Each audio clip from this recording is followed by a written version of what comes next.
तर कसं आहे ना, की एक्झामला जर तुम्ही गेलात तर तिथं तुमचे कंशा वगैरे सगळ्या क्लिअर असतात आपल्या, पण आपली क्वेश्चन प्रॅक्टिस नसते. आणि आपल्याला मेन एक्झाममध्ये जर आपल्याला जर सिलेक्शन व्हायचं असेल आपला सिलेक्ट, तर आपल्याला मेन काय करावं लागेल विद्यार्थी मित्रांनो, त्या टॉपिकवरचे त्या कन्सेप्ट रिलेटेड सगळे क्वेश्चन म्हणजे PIQ बघावं लागेल आपल्याला. काय होतं फ्रेंड्स, जे प्रिव्हियस इयर क्वेश्चन असतो ते जर आपल्या नजरेखालून गेला तर आपल्याला ते कन्सेप्ट समजते, पण आपल्याला तो पण क्लू येतो की त्या कन्सेप्टमधून कसले क्वेश्चन येतात. आणि मेन तुमचं सिलेक्शन जर तुम्हाला जर लवकरात लवकर जर व्हायचं असेल ना फ्रेंड्स, तर प्रिव्हियस इयर क्वेश्चन हा तुमची की आहे बरं का, तुम्ही त्याला डावलू शकत नाही. तर आपण आज आपल्या भारतीय अर्थव्यवस्थेचे 10 इम्पॉर्टंट क्वेश्चन घेऊन आलोत बघा. अशा तुम्हाला सगळे ह्या क्वेश्चनचे एक्सप्लेन करून देईल मी.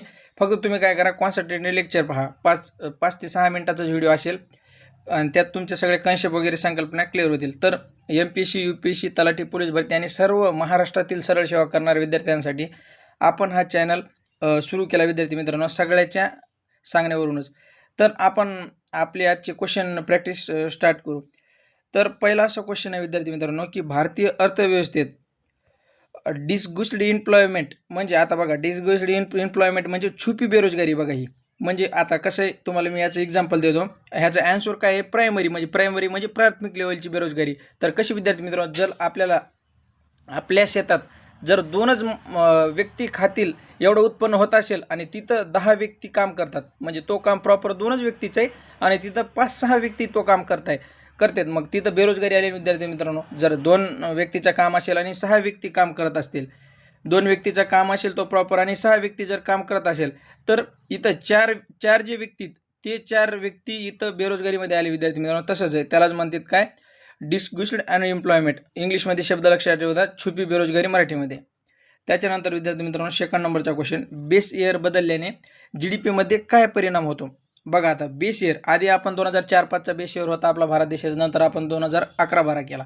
तर विद्यार्थी मित्रांनो, बेस इयरमध्ये आपल्याला एकदम करेक्ट टू करेक्ट आकडेवारी भेटते बघा. आणि करेक्ट टू करेक्ट आकडेवारी जर आपल्याला भेटली तर त्याने काय होतं, जे अपडेटेड प्राईस स्ट्रक्चर आहे ते आपल्याला भेटतो आणि आपली रिअलिस्टिक GDP त्यातून बाहेर पडते. तर GDP आकडे अधिक वास्तविक होतात. आणि हे सगळे प्रिव्हियस इयर क्वेश्चन आहेत विद्यार्थी मित्रांनो, खूप इम्पॉर्टंट आहेत, कारण कोणत्या ना कोणत्या एक्झाममध्ये हे क्वेश्चन आलेले आहेत आणि येऊ शकतात फ्युचरमध्ये. आता repo rate, reverse repo rate. आता रेपो रेट काय ही संकल्पना आधी आपण समजून घेऊ.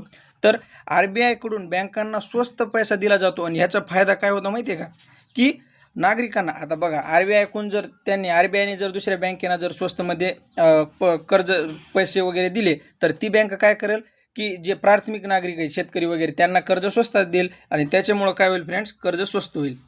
त्याच्यानंतर क्वेश्चन नंबर 4 पाहू, स्टॅगफ्लेशन. आता हे स्टॅगफ्लेशन म्हणजे काय बघा, तर इन्फ्लेमेशन प्लस ग्रोथ होऊच शकत नाही ना. आता स्टॅगफ्लेशन म्हणजे त्याला एक बंदी लागते ना, त्याला म्हणजे आपण त्याचा एक रस्ता बंद होतो, तर ग्रोथ होऊच शकत नाही. त्याच्यामुळं काय होईल फ्रेंड्स, डिक्रीज होईल ते आकडा. आणि इन्फ्लेमेशन प्लस अनएम्प्लॉयमेंट म्हणजे बेरोजगारी वाढेल स्टॅगफ्लेशन झाल्यावर, कारण महागाई वाढली तर बेरोजगारी तर वाढणारच. त्याच्यानंतर फिस्कल डिफिसिट. आता फिस्कल डिफिसिट कसे मोजतात, पहिले तुम्ही हे समजून घ्या की फिस्कल डिफिसिट म्हणजे काय.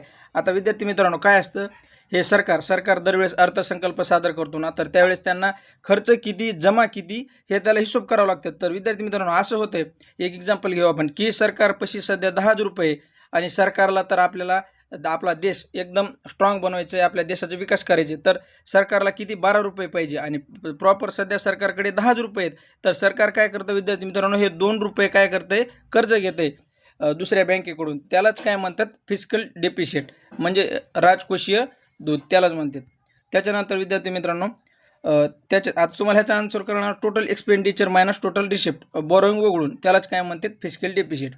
त्याच्यानंतर भारतामध्ये नीती आयोग कधी लागू झाला विद्यार्थी, तुम्हाला हे पण पाहिजे. नीती आयोग भारतामध्ये 2015मध्ये लागू झाला, त्यावेळेस नरेंद्र मोदी काय होते, प्राईम मिनिस्टर होते. तुम्हाला हे पण सगळं लक्षात ठेवायला पाहिजे. त्याच्यानंतर आता GST काउन्सिलचे अध्यक्ष कोण असतात, तर GST काउन्सिलचे अध्यक्ष केंद्रीय वित्तमंत्री असतात, पण त्याचे सदस्य जे खालचे मिनिस्टर असतात का, ते त्याचे सदस्य असतात. आणि केंद्रीय वित्तमंत्री ते त्याचे मेन अध्यक्ष असतो. म्हणजे आपल्या प्रत्येक राज्याचे वगैरे अर्थमंत्री असतात का, ते त्याचे सदस्य असतात आणि केंद्रीय वित्तमंत्री त्याचा अध्यक्ष असतो. GST काउन्सिल कधी लागू झाली ते पण तुम्हाला लक्षात ठेव पाहिजे. त्याच्यानंतर question number 8, human development index. आता ह्युमन डेव्हलपमेंट इंडेक्स हा खूप IMP क्वेश्चन आहे विद्यार्थी मित्रांनो, खूप वेळेस आलेला आहे. HDI, आपण HDI कसं मोजतो आणि HDIचं इम्पॉर्टन्स काय, तर सर्वप्रथम उत्पन्न, आरोग्य आणि शिक्षण. तुम्ही हे लक्षातच ठेवा, उत्पन्न, आरोग्य आणि शिक्षण ह्याच्यावर आपण HDI काय करतो, HDIला मेजर करतो आणि खूप इम्पॉर्टंट क्वेश्चन आहे हा. HDI इंडेक्स, डेव्हलप वगैरे इंडेक्स, ते आपण त्याचं पण एक लेक्चर घेऊ. हॅपीनेस इंडेक्स वगैरे सगळे त्याच्यावर पण क्वेश्चन येतो, तर आपण हे कन्सेप्ट क्लिअर करून घेऊ. त्याच्यानंतर बॅलन्स ऑफ पेमेंटमध्ये काय समावेश असतात बघा. बॅलन्स ऑफ पेमेंटमध्ये आपला करंट अकाउंट, त्याच्यानंतर आपला कॅपिटल अकाउंट आणि आपला फायनान्शियल अकाउंट हे वरील सर्व येतील बघा त्याच्यात. बॅलन्स ऑफ पेमेंट्स आपण पेमेंट कोणकोणत्या प्रकारे करू शकतो. त्याच्यानंतर विद्यार्थी मित्रांनो क्वेश्चन नंबर 10. आता GDP, ग्रीन GDP हा क्वेश्चन खूप वेळेस विचारलेला आहे.